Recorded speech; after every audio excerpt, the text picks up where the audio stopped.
हा नमस्कार. हा. आज आपण 23वा अभंग हरिपाठामधला बघणार आहोत. तर अभंग असा आहे. 7-5-3 दशकांचा मेळा, 7-5-3 दशकांचा मेळा, एक तत्वी कळा दावी हरी, एक तत्वी कळा दावी हरी. तैसे नभे नाम, तैसे नभे नाम, सर्व मार्ग वरिष्ठ, येथे काही कष्ट न लगती, येथे काही कष्ट न लगती. अजपा जपणे, अजपा जपणे उलट प्राणाचा, तेथे या मनाचा निर्धारू असे, तेथे या मनाचा निर्धारू असे. ज्ञानदेवा जिणे नामे विण व्यर्थ, ज्ञानदेवा जिणे नामे विण व्यर्थ, रामकृष्णी पंथ क्रमी येला, रामकृष्णी पंथ क्रमी येला. हा जो हरिपाठातला 23वा अभंग आहे. प्रत्येक अभंगाचं काही ना काहीतरी वैशिष्ट्य हे आहेच आहे. परंतु हा अभंग थोडासा टेक्निकल आणि त्याचबरोबर योग मार्ग जो आहे त्या मार्गाला स्पर्श करून जाणार आहे. त्याचा नाथ संप्रदायाशी असलेला जो संबंध तो सुद्धा माऊलींनी मोजक्या काही शब्दांमध्ये त्याचा उल्लेख केलेला आहे. आणि त्याचबरोबर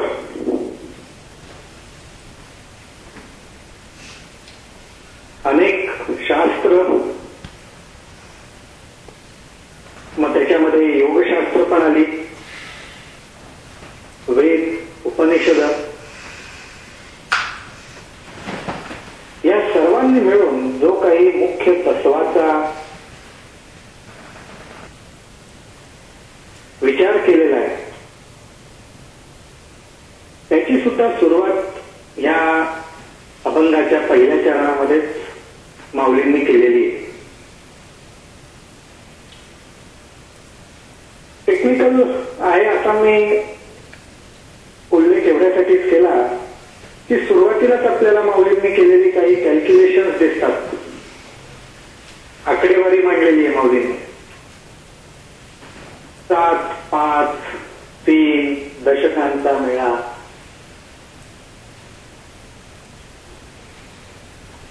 आणि ह्या 7-5-3 दशकांच्या मेळ्याचा सुद्धा आजपर्यंत अनेक जाणकार, तत्वज्ञानी यांनी सुद्धा अत्यंत खुबीने सुंदर त्याचा अर्थ सांगितलेला आहे. आज जेव्हा मी हा अभंग वाचत होतो त्यावेळी क्षणभर मला पण हा प्रश्न पडला की खरोखरच जेव्हा माऊलींकडून या हरिपाठाच्या अभंगाची रचना झाली असेल त्यावेळी खरोखरच माऊलींना काय अपेक्षित असेल, माऊलींची जी ज्ञानदृष्टी आहे त्या दृष्टीसमोर हे 7-5-3 दशक ही काय गोळाबेरीज असेल बरं. त्या पद्धतीने अभंगाचा प्रवास पुढे होतो. त्याच्यात योग मार्ग आहे. मग मनात विचार आला की 7 आकडा म्हणून माऊलींना या ठिकाणी जणू काही त्यांनी योग मार्गातल्या 7 चक्रांचा तर उल्लेख केला नसावा, पण तोच काही ठिकाणी माऊलींचा उल्लेख या चक्रांच्या बाबतीत अष्ट म्हणजे 8 चक्र असा दिसतो. नक्कीच माऊली एखाद्या अभंगात कमी चक्र सांगणं, एखाद्या अभंगात जास्त सांगणं असं करणार नाही. मग हा पण मनात विचार आला की सप्त लोकांचा तर माऊलींनी विचार केला नसेल. असे काही विचार माझ्या पण मनात येत होते, कल्पना येत होत्या. शेवटी माऊलींचीच प्रार्थना केली. माऊलींना म्हटलं, आपलाच अभंग आहे, आपणच आमच्या बुद्धीला दिशा द्या. अभंगातल्या प्रत्येक शब्दाबरोबर जे मार्गदर्शन तुम्ही करताय तो महत् तत्वापासून, अनेक तत्वांपासून अभंगामध्ये योगाचा स्पर्श करत अजपाजपाने सोहम योगाचा स्पर्श करत हळूहळूपणे आम्हाला नामस्मरणाकडे तुम्ही नेता.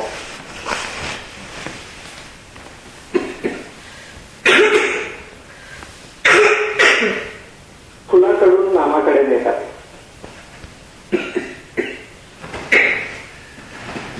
मग हे सात जे आहेत ते सात देह आहे, सात अवस्था. आणि या साती अवस्थांमध्ये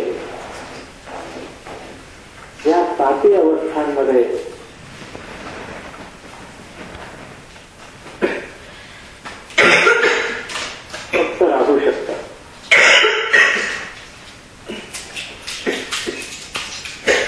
मग हे आपले सात आहेत. या सात मग या कुठल्या? मग त्याच्यात स्थूल आहे,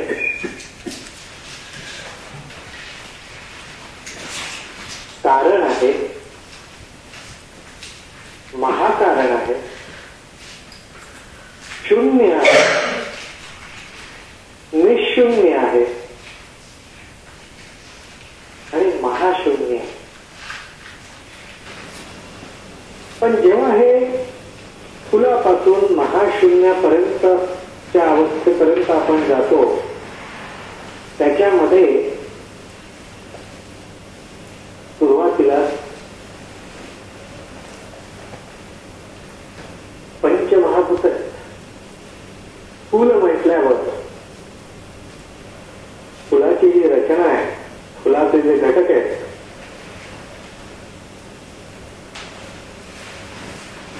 ती ही पंचमहाभूत आहेत. पृथ्वी, आग, तेज, वायू आणि आकाश. आणि या प्रत्येक तत्वाप्रमाणे या सात अवस्था बदलत जातात.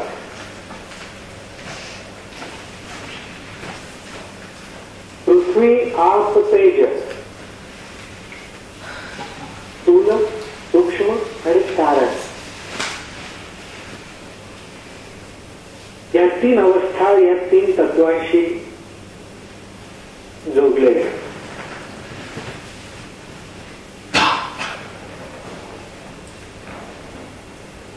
वायू आणि आकाश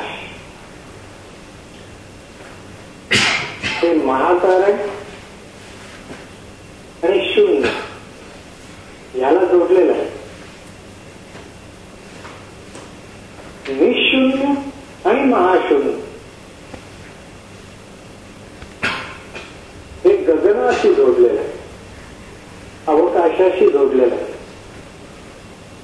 की जे अनंत आहे, अमर्यादित आहे, सगळ्याला ज्यांनी कवटाळलेलं आहे.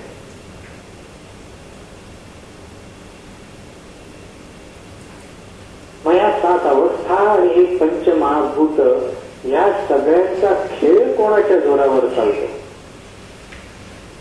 तर तो खेळ मन, बुद्धी आणि अहंकार या अत्यंत सूक्ष्मतम असलेल्या शक्तींच्या साह्याने या 7 आणि 5 तत्वांचा खेळ चालतो. ही 7 आणि 5 तत्व किंवा घटक आहेत यांचं कार्य सुरू राहण्यासाठी मन, बुद्धी आणि अहंकाराची गरज आहे. आणि त्यांचं कार्य प्रगट होण्यासाठी पंच ज्ञानेंद्रिय आणि पंचकर्मेंद्रिय अशा 10 साधनांचा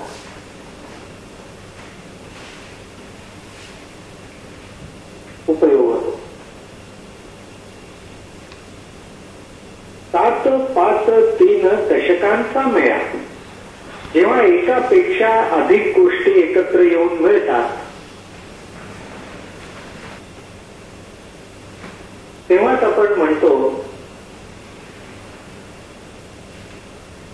की 2 गोष्टी एकमेकांना मिळाल्या.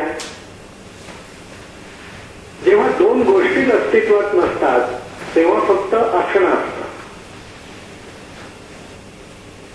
पण जेव्हा एकाला धरून दुसरी गोष्ट सुद्धा अस्तित्वात असते आणि त्या गोष्टी एकमेकांच्या जवळ येतात ते मिळणं असतं. इथं हा जो मेळा आहे, मिळणं आहे, ते एकापेक्षा अनेक गोष्टींचं झालेलं आहे.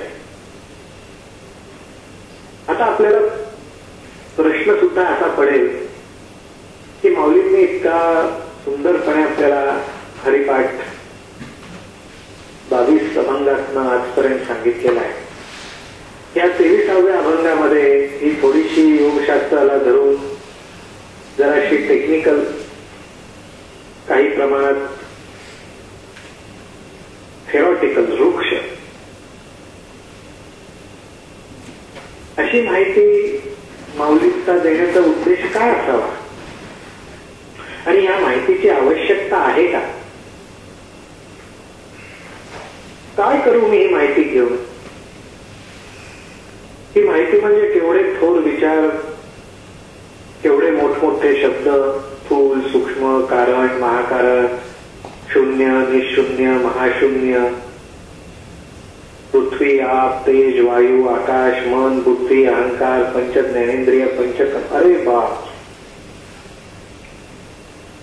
कशाला हवी मला ही माहिती? अगदी बरोबर, हवीच याची आवश्यकता नाही. नसली तरी काही अडणार नाही, पण नसली तर कोणाचं अडणार नाही? तर 2च व्यक्तींचा अडणार नाही. पहिली व्यक्ती म्हणजे ज्याला या माहितीची गरजच वाटत नाही, त्याचं काहीच अडणार नाही. आणि दुसरी व्यक्ती म्हणजे ज्यांनी सर्वस्वीपणे नामाशिवाय दुसरं काही तत्व नाही हेच सत्य मानलेलं आहे, त्याला याची आवश्यकता नाही. आणि ह्या 2 व्यक्ती गुण आपण म्हणू, याच्यामधनं जर आपला प्रवास चालू असेल तर आपल्याला काही प्रमाणात याची माहिती असणं आवश्यक आहे. ती उपयोगी पडू शकते कुठल्या दृष्टीने? तर आज हा जो मेळा माऊलींनी म्हटलेला आहे, हा मेळा काही कुठल्या शोग्राऊंडवर, कुठल्या प्लेग्राऊंडवर, कुठल्या मोकळ्या जागी नाही भरलेला. आज आपण जसे अभ्यास वर्गाला एकत्र जमलेलो आहोत तसा तो कोणाच्या घरात नाही जमलेला. आपल्याला सोडून तो कुठेतरी बाहेर जमलाय असं नसून हा सगळा मेळा आपल्यामध्येच आहे. या सगळ्या गोष्टी एकत्र येऊन जे काही घडलेलं आहे ते म्हणजे आपण. म्हणून याची माहिती असणं आवश्यक आहे. त्याचं कारण असं, हे आपलं मूळ स्वरूप आहे.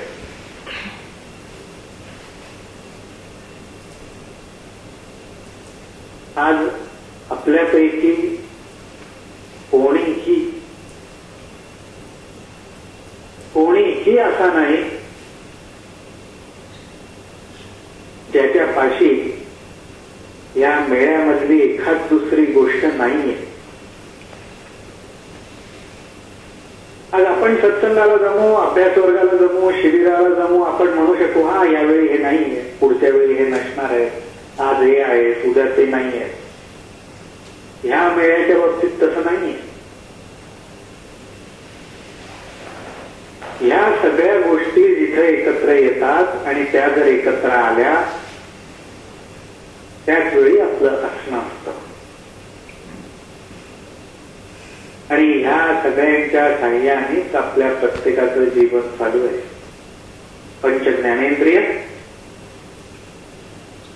शब्द, स्पर्श, रूप, रस, गंध याच्या पलीकडे आपण काहीच करू शकत नाही दिवसभर. या 5 गोष्टींमधनच आपल्याला आपली जाणीव होत असते. या 5 गोष्टींमधनच आपण आपल्या सुखाचा आणि दुःखाचा अनुभव घेत असतो. शब्द, स्पर्श, रूप, रस, गंध. आणि हे अनुभव पंच कर्मेंद्रियांच्या साह्याने आपल्यामध्ये प्रवेश करत असतात, आपल्यामधून प्रगट होत असतात. हात, पाय, कान, डोळे आणि जिव्हा सतत चालू आहे. याच्यात सतत कार्य चालू आहे. फुलापासून महाशून्यापर्यंत एक अत्यंत सुंदर, अत्यंत अत्यंत सायंटिफिक, फ्लॉलेस असं परमेश्वराचं प्रकृतीमधलं मेकॅनिझम आहे. एकदम फ्लॉलेस. आणि याच्यात कुठली एखादी गोष्ट कमी जास्त होऊ दे त्याचा परिणाम आपल्याला माहिती. कुठली एखादी गोष्ट घ्या. साधा आपण म्हटलं की शब्द, उद्या जर या शब्दांचीच कमतरता मला भासायला लागली, काय ज्ञान ग्रहण होणार? इन्फॉर्मेशन साठवणं, इन्फॉर्मेशन देणं, शब्दांच्या साह्याने एकमेकांशी बोलणं. शब्द म्हटलं की बोलणं आलं, बोलणं म्हटलं की जीवा आली. तोंडात जीवा आहे पण हलतच नाही हो. आणि वेडी वाकडी हलायला लागली तर ते बोबडं बोलणं होईल. शब्द माहिती झाले, जिवेचा वापर करून, वाचेचा वापर करून बोलता येत. पण काय बोलावं, कधी बोलावं, कसं बोलावं हे समजण्यासाठी परत मन पाहिजे, बुद्धी पाहिजे. आणि मी जे बोलतोय त्याचा अनुभव मला यावा, मी जे बोलतोय त्याची अनुभूती दुसऱ्याला यावी, ही क्रिया घडण्यासाठी ते अहंकार असणं आवश्यक आहे.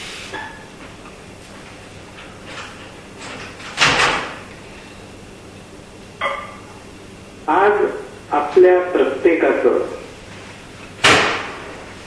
प्रत्येकाचं आणि सर्व विश्वाचं, जगातल्या प्रत्येक जीव, जंतू, चर, अचर या सगळ्यांमध्ये कुठल्या तत्वांचा आविष्कार झालेला आहे तर तो ह्या गोष्टींचा झालेला आहे.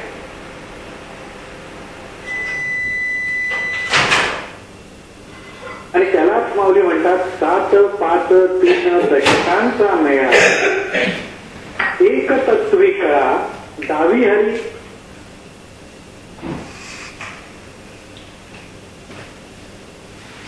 हा एवढा जरी सगळ्या गोष्टींचा मेळावा जमला, या सगळ्या गोष्टी जरी एकमेकांमध्ये मिसळून मिळून राहत असल्या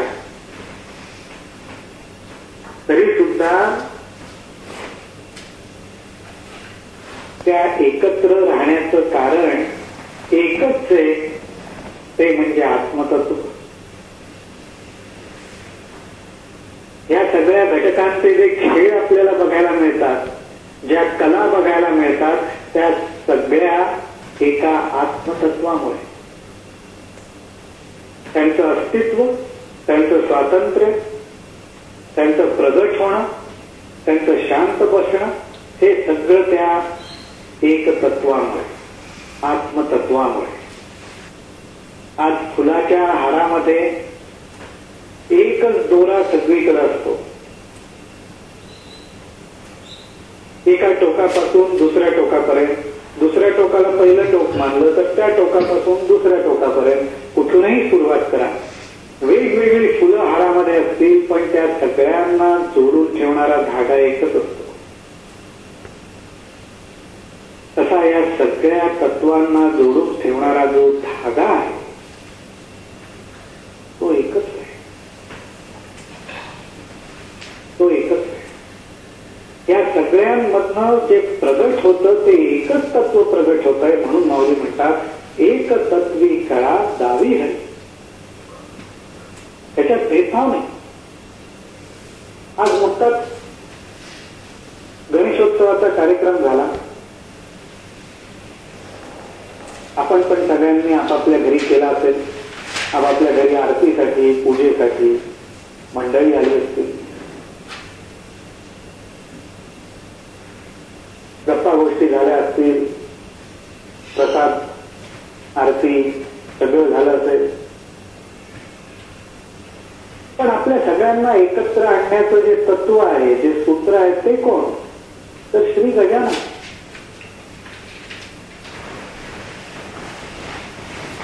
आज विचार जर केला, धरून चालू आपल्याला कानेटकरांनी बोलवलं, या आज बरं का आमच्याकडे गणपतीला या, आरतीला या. सगळे जमले पण गणपतीच नाही.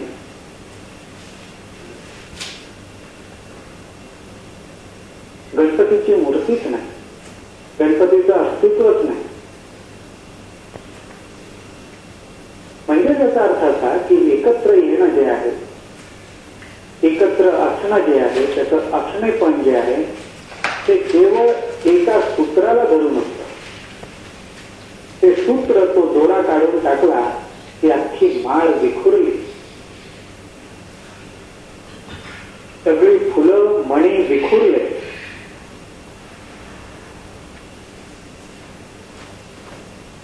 तो धागा, ते सूत्र हे निमित्त असतं.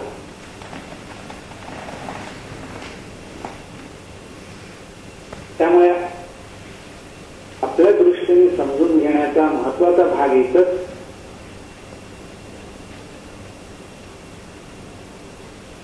एकत्र येण्यामध्ये, एकत्र राहण्यामध्ये, एकत्र येऊन गोष्टी करण्यामध्ये, सगळ्या घटकांमध्ये निमित्त काय, उद्देश काय, भाव काय, ते एकच. तेच परमेश्वर या प्रकृतीमधनं, या सर्व खेळामधनं आपल्याला दाखवतो.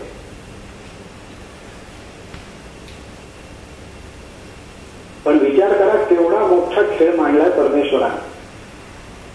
काय प्रचंड सिस्टीम आहे. एवढी मोठी सामर्थ्यशाली सिस्टीम आहे.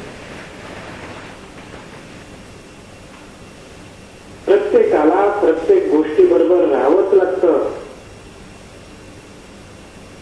7, 5, 3, 10 यातल्या प्रत्येकाला ज्याच्याशी जसं नातं आहे आणि जसं असणं आवश्यक आहे हे सांभाळत राहावं लागतं. नातेसंबंध जोडून राहावं लागतं.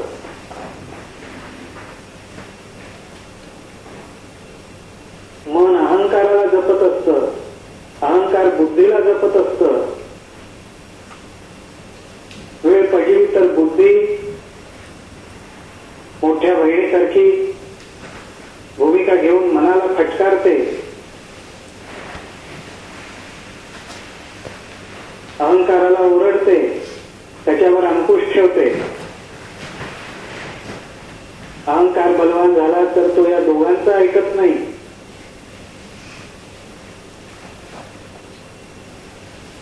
आणि ह्या घटकांपैकी कोणी कोणाचं ऐकत नाही किंवा ज्यांनी ज्याचं ऐकलं पाहिजे ते ऐकणं होत नाही असं सुरू झालं की त्याचे सगळे परिणाम पंच ज्ञानेंद्रिय आणि पंचकर्मेंद्रिय यांच्यातून प्रगट होताना आपल्याला दिसतात.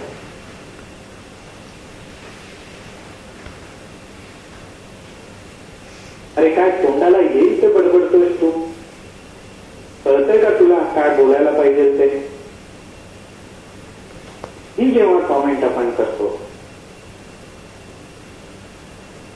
अभ्यासाचा विषय की या कॉमेंट करण्यामध्ये न कळतपणे ज्या गोष्टी इन्क्लूड आहेत, अंतर्भूत आहेत, त्यांचा संबंध कुठेतरी बिनसला आहे.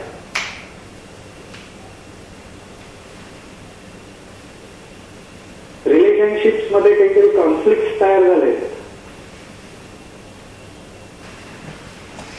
अहंकार आणि शब्द एकमेकांच्या जवळ आले, बुद्धीला दूर लोचलाय, मन कुठेतरी दुखावलं गेलेलं आहे.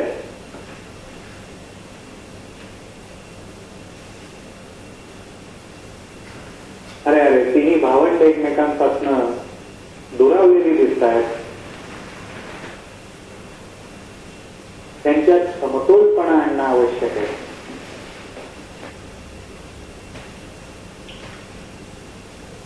सर्वांशी नीट बोललं पाहिजे, सर्वांशी नीट वागलं पाहिजे. माहिती नसेल तर बोलू नये, माहिती असेल तरी खूप बोलू नये, वगैरे वगैरे. पण ह्या सगळ्या गोष्टींचा उद्देश काय? तर मुळाशी समतोलपणा राखणं हा उद्देश असतो. आणि हा समतोलपणा या सगळ्या घटकांमधनं राहावा आणि तो राहण्याचा जो अभ्यास आहे तो योगाभ्यास. तैसे नव्हे नाम सर्वत्र वरिष्ठ, येथे काही कष्ट न लगती. अहो किती मंडळी झाली, 7, 5, 3, 10 जवळपास 25 पर्यंत टोटल गेली. घरात जेमतेम 2, 3, 4, 5 लोक असतील. त्यांना एकमेकांशी मिळतं जुळतं घेण्यात किती तारेवरची कसरत करावी लागते. इथं तर 25 जण एकत्र राहत आहेत, किती कष्ट पडतील, केवढं स्किल लागेल, केवढा अवेअरनेस लागेल, केवढा अलर्टनेस लागेल. तैसे नव्हे नाम, तैसे नव्हे नाम सर्वत्र वरिष्ठ, येथे काही कष्ट न लगते. काय घालायचा तो गोंधळ घालू दे हो या 20-25 जणांना. इथे फक्त 2 अक्षरांचं काम, राम राम राम राम झालं. एक तत्वी कळा दावी करेल. या सगळ्यांमधनं जे सूत्र फिरतोय, जो धागा फिरतोय, सगळ्यांना ज्या गोष्टींनी बांधून ठेवलेला आहे तो हरी आहे, ते आत्मतत्व आहे, ते नाम.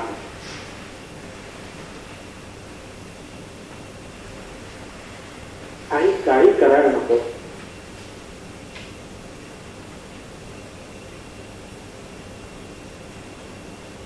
असंच केलं पाहिजे, तसंच केलं पाहिजे, काही नाही, काही नाही, काही जरूर नाही, काहीही जरूर नाही.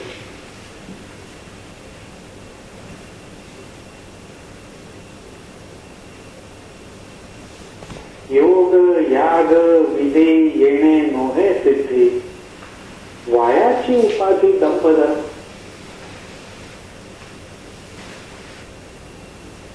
योग करायला सुरुवात करावी,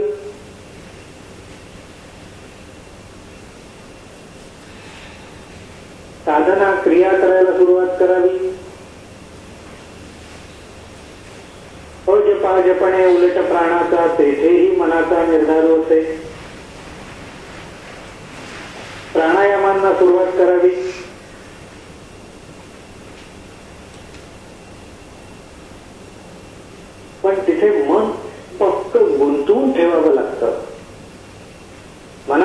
ठाम निर्धार लागतो तर योग मार्ग यशस्वी, तर साधना यशस्वी, तर क्रिया यशस्वी, तर प्राणायाम यशस्वी. तैसे नवे नाम, तैसे नवे नाम सर्वत्र वरिष्ठ, येथे काही कष्ट न लगत.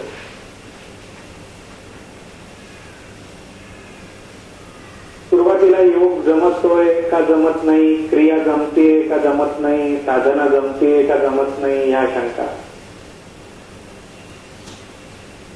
जमायला लागल्यावर हे अनुभव आले, ते अनुभव आले, याला आलेच नाही, मलाच आले, मलाच आले नाहीत, यालाच आले.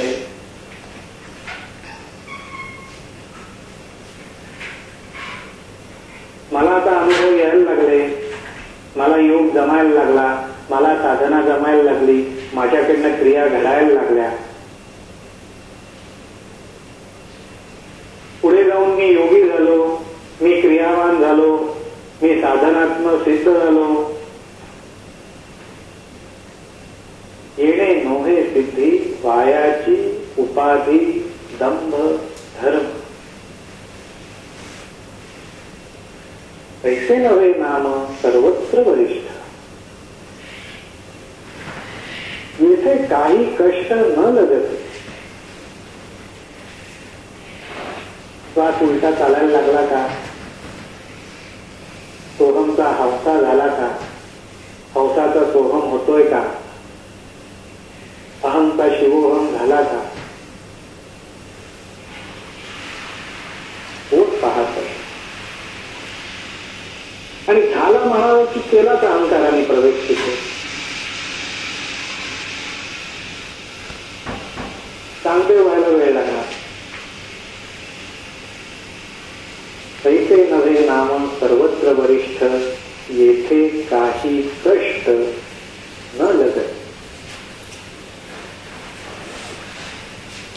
सिद्ध होईपर्यंत पण कष्ट आणि सिद्ध झाल्यावर तर अति कष्ट.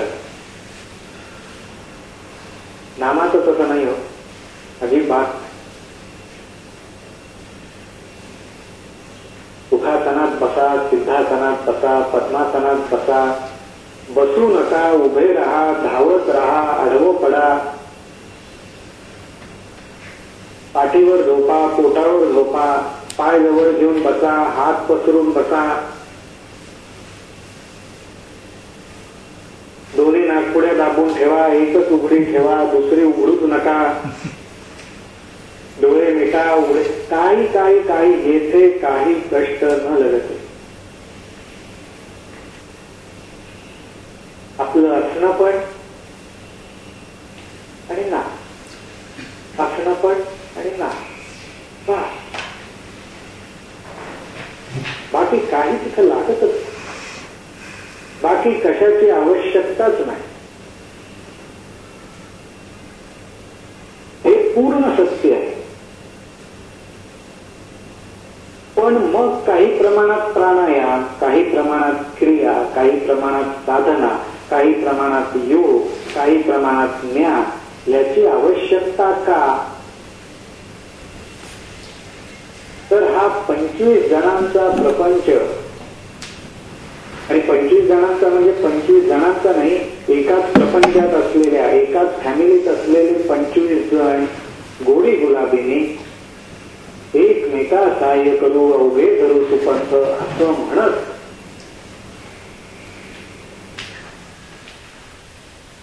त्या संपूर्ण व्यक्तीला आपल्या साधनेत मदत करत राहावी.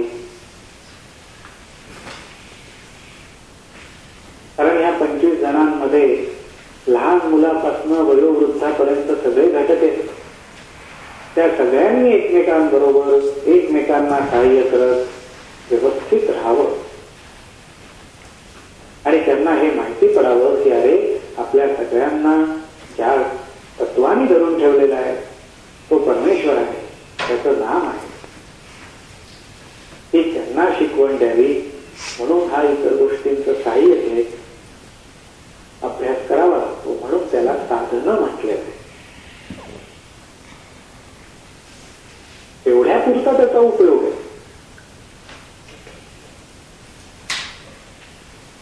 जिथे भांडण आहेत, जिथे कॉन्फ्लिक्ट आहेत, जिथे पटत नाहीये, तिथे साधनांचा वापर करून साधना केली पाहिजे. इतर वेळी ज्ञानदेवा जिणे नामे विण व्यर्थ.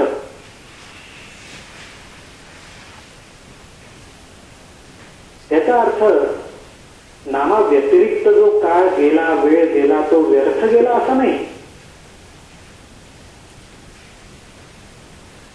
याच्यातला भावार्थ एकच. जगण्याचं निमित्त, जगण्याचा उद्देश, जगण्याचं जगणं पण केवळ नामासाठी, केवळ नामासाठी.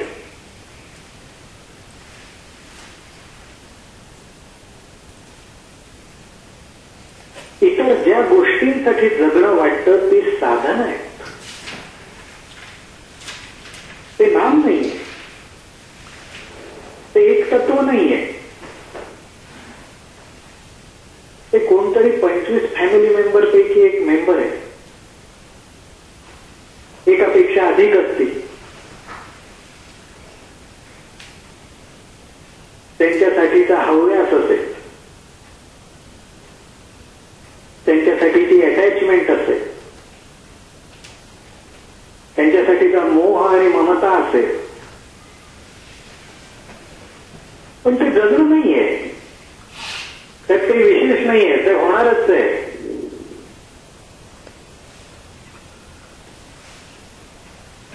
ते होणारच आहे, ते स्वाभाविक आहे, ते नैसर्गिक आहे, नैमित्तिक आहे.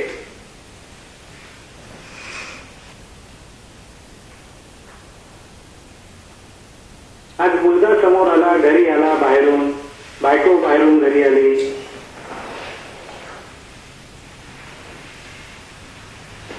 आणि मी बसलो नामाला आणि म्हटलं तू माझी बायकोच नाही, मी आता नाम, एक तत्व, तू मी आता वेगळे नाही.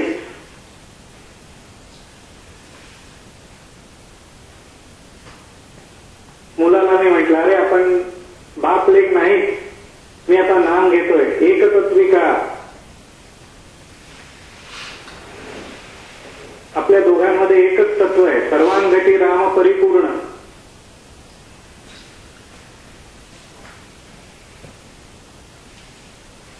तसं नाही.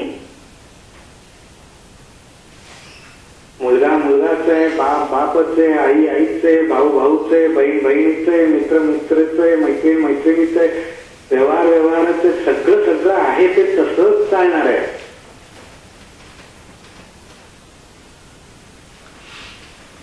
टाळू म्हणून टाळता येणार नाहीये, पळू म्हणून पळून जाता येणार नाहीये, बांधून ठेव म्हणून बांधता येणार नाहीये. जे काय करायचंय, जे काय घडायचंय, जसं घडवायचंय झालंय, तो सगळं प्लॅनिंग परमेश्वराचं इतकं पक्क आहे की ते ऑलरेडी झालेलं आहे.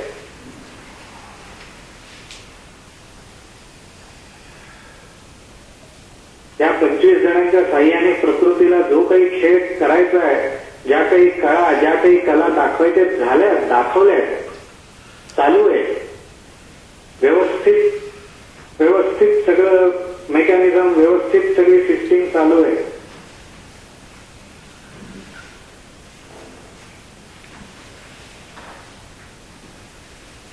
अरे मग मी काय करतोय, मी कशासाठी जगतोय? हो जगतोय ना.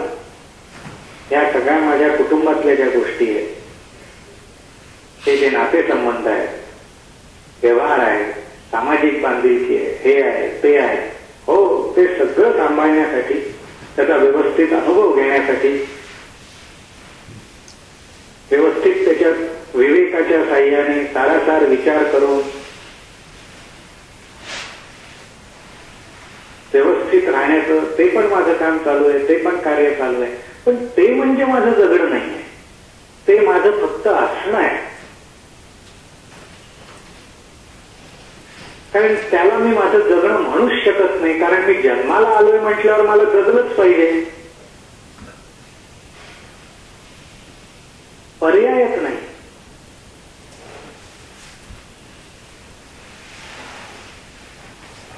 जन्माला आलोय म्हटल्यावर मला संपलंच पाहिजे, पर्यायच नाही.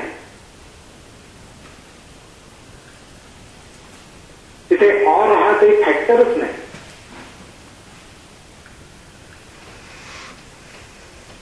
म्हणजे याचा अर्थ असा की हा जो प्रपंच आहे, हा जो संसार आहे, ह्याच्यात जो मी आहे ते माझं फक्त असणं आहे. ते म्हणजे माझं जगणं नाही. माझं जगणं कशासाठी? या सगळ्या गोष्टी ज्याच्या आधाराने चाललेल्या आहेत त्या परमेश्वराचा भाव मी माझ्या मनामध्ये धरून ठेवणं, त्याचं स्मरण ठेवणं, त्यासाठी माझं जगणं आहे.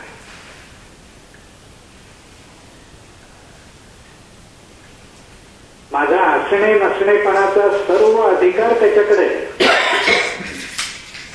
माझ्या असणे आणि नसण्याचा अधिकार सुद्धा माझ्याकडे नाही.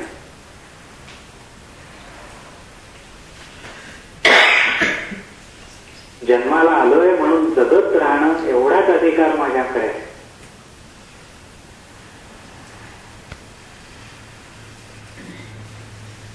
आणि मग त्या अधिकाराचा वापर मी योग्य प्रकारे करून ही माझी जर्नी, हा माझा मार्ग चालू ठेवला पाहिजे.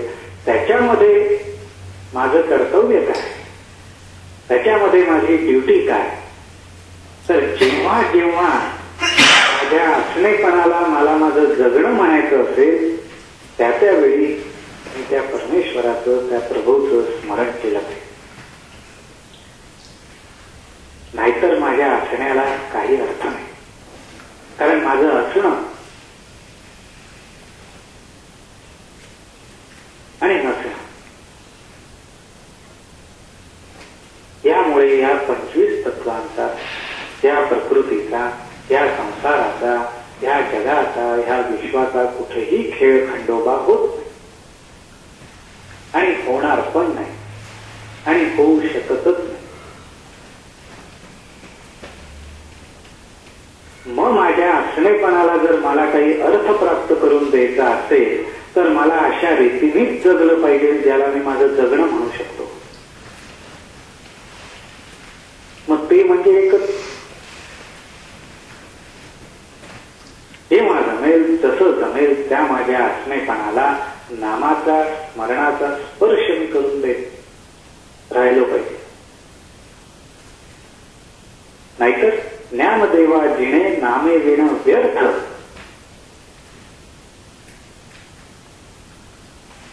असं माझं जिणं, तसं माझं जगणं, तसं माझं असणं हे व्यर्थ जायला नको.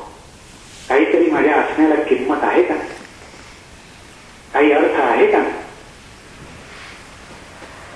तो अर्थ समजावा, अनुभवावा, म्हणून मला नाम घेतलं पाहिजे.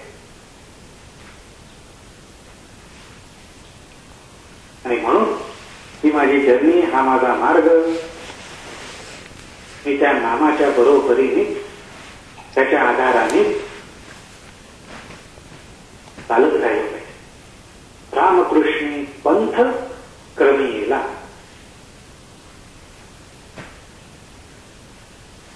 असं म्हणून माऊली आपल्याला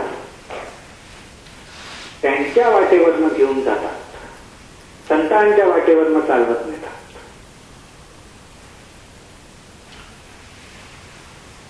आणि आपला हात नामाच्या हातात देतात, नामाला आपल्या हातात देतात आणि चालत राहा म्हणतात. मार्ग क्रमी येला, असा हा माऊलींचा आपल्या सर्वांसाठी हरिपाठातल्या 23व्या अभंगामध्ये संदेश आहे. जमवलं का? हो नमस्कार. नमस्कार. सगळ्यांना नमस्कार.